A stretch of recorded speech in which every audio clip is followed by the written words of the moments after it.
There's just something about cruising that captures the imagination. If you've sailed before, you likely still daydream about that vacation or taking another one. And people that have never sailed before, they have lots of preconceived notions of what life is like on the ship. But for those that have sailed, they realize quickly that some of what they might have thought cruising was like turns out to actually be a myth. In fact, the first time sailing can end up being completely different than what you might have expected. With that in mind, we're diving into some of the biggest myths surrounding cruising and why they simply aren't true. The funny saying is that cruises are for the newlywed and nearly dead. That might have held water a few years ago, but it's certainly not the case today. When you board a cruise aboard a major line like Carnival or Royal Caribbean, you'll find everyone from small kids to older folks and everything in between. In fact, you need to look no further than the amenities offered on a cruise ship to see that everyone goes on cruises. Ships are built to appeal to a broad age range. You'll find water slides and kids clubs for children, trendy bars and nightclubs for the younger adults, and quieter lounges and fine dining for older passengers. According to Cruise Lines International Association, 52%, more than half, of passengers were under 50 years old on North American cruises in 2019, and 37% were under 40 years old. That said, there are differences between cruise lines and the type of passenger they attract. A mass market line like Carnival, they appeal more to younger passengers, while luxury lines such as Celebrity, you can expect an older crowd. Less expensive and shorter cruises tend to have younger crowds. Pricier, longer term trips cater more to older passengers. But these days, everyone takes cruises, no matter their age. Now, last minute cruise deals are something that we all dream about. The issue is, they don't really exist. You'd think that you'd be able to get a cabin cheap if a ship was about to sail and the room was empty. After all, if a cabin sails empty, not only does the cruise line not make any money on the cruise fare, but they also don't make money from onboard spending on things like drinks or excursions or gambling. The truth is, however, that cruises sail at capacity. During normal operations, the average cruise ship sails at about 105 to 107% capacity. 100% capacity means that each cabin is filled with 2 passengers. Being at more than 100%, that means some rooms have 3 or more passengers. Cruise lines, they are experts at making sure ships sail full, and in our experience, it's rare to see a drastically discounted rate right near the cruise date. As well, cruise lines don't want to train those passengers to wait until the last minute to book. Imagine if rates were always cut right near the cruise date. In that case, passengers would simply wait and save money and sail cheap. It would create tons of headaches in trying to plan for a sailing, as well as mean less revenue for the cruise line. As a result, lines tend to keep prices steady instead of offering those last-minute cruise deals. Many people mistakenly believe that when you cruise, you are on a strict schedule. Now, in some ways that is true. For instance, days in port have set schedules. You can't go ashore until the ship arrives in the morning, and you have to be back on board before the ship departs. As well, each day on the ship you'll receive a daily schedule that lays out everything happening on the ship. So you'll know that the evening show starts at 7 p.m. or that the belly flop contest by the pool is at 2 p.m. But on a cruise, your time is your own. Don't make a mistake thinking it's not. You don't have to do anything. If you want to sleep in and go to breakfast late, you can do that. If you want to hang out by the pool all day, or maybe you just want to eat at 8 p.m. instead of 6 p.m. Or maybe you want to go to the spa for a massage followed by a workout in the gym and then grabbing lunch.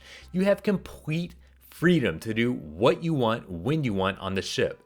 The only schedule is to be back on the ship before it leaves port. Apart from that, you can do what you want, whenever. No doubt, cruising has been at the forefront of the recent health crisis. When COVID hit, stories about cruise ships seemed to be a regular fixture on the news. And before that, there were regular stories about norovirus and other viruses having outbreaks on ships. Truth is that yes, viruses can spread on cruise ships. With so many people within close proximity to one another, sickness is a concern, especially after 2020.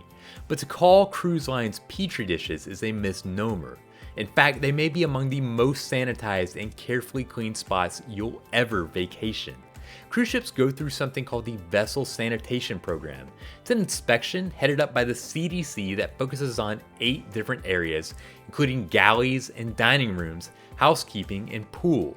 Ships must score an 86 or better to pass. And when it comes to COVID, under new protocols, the industry has seen about 400,000 passengers sail and only had about 50 cases of COVID tied back to the ships. Yes, illness can spread on a ship, but cruise lines, they take sanitation seriously. After all, it has a big impact on their bottom line. When you have 4,000 people on a cruise ship, feeding them is a big and expensive task. That's 12,000 meals a day, plus any snacks and what's needed to feed the crew. So it's no wonder, with so much food needed, there is an idea that the food is low quality. I will be the first to say that some food, it could be better. In particular, the buffets can leave something to be desired. To me, they're just fine, but eating it every day does get tiresome. However, the main dining room and the restaurants around the ship, I have yet to have had a bad meal. From steaks to burgers to Mexican food, barbecue, even Asian, I've tried tons of different food and restaurants on cruise ships. The quality has always been solid. Now, the downside, for much of the best food, I think that you want to dine in specialty restaurants, which will cost extra money and isn't included with your cruise fare.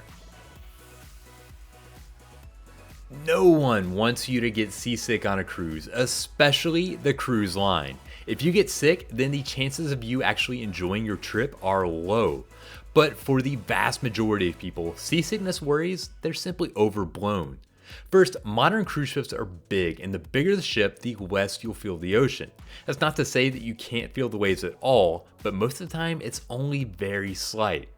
As well, modern ships have plenty of advanced notice of weather and the ability to steer clear sailing towards smoother waters.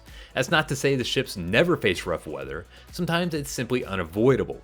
But if you think that the entire trip will be rocking and rolling, then think again. Beyond that, even if there is some rougher water, then a simple over-the-counter seasickness medication can help you feel more comfortable. Now, there is no argument that cruises, especially those that go to the Caribbean, can be very touristy. Many port areas like Cozumel, they're built specifically to appeal to cruise passengers. It's hard to say that Margaritaville at the cruise pier is very authentic. And for many passengers, that's simply no issue, but some people are more interested in seeing the real place they're visiting, not just the touristy hotspots. On a cruise, the tourist spots are definitely front and center, but you can absolutely get off the beaten path and see the real country if you want to. You can explore on your own, but there are also excursions that can show you more than you see otherwise. For instance, one excursion in Belize takes passengers to Altunja, which is an ancient Mayan city. This is about as far from a souvenir shop or a party bar as you can get. The trip is then followed up by a boat ride down a wild river back to the ship, giving you the experience of seeing all the natural wildlife firsthand. Don't think just because you're on a cruise that you can't see the real place you're visiting.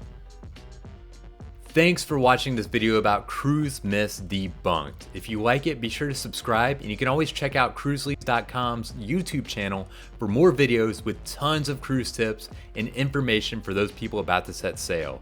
Until next time, happy sailing.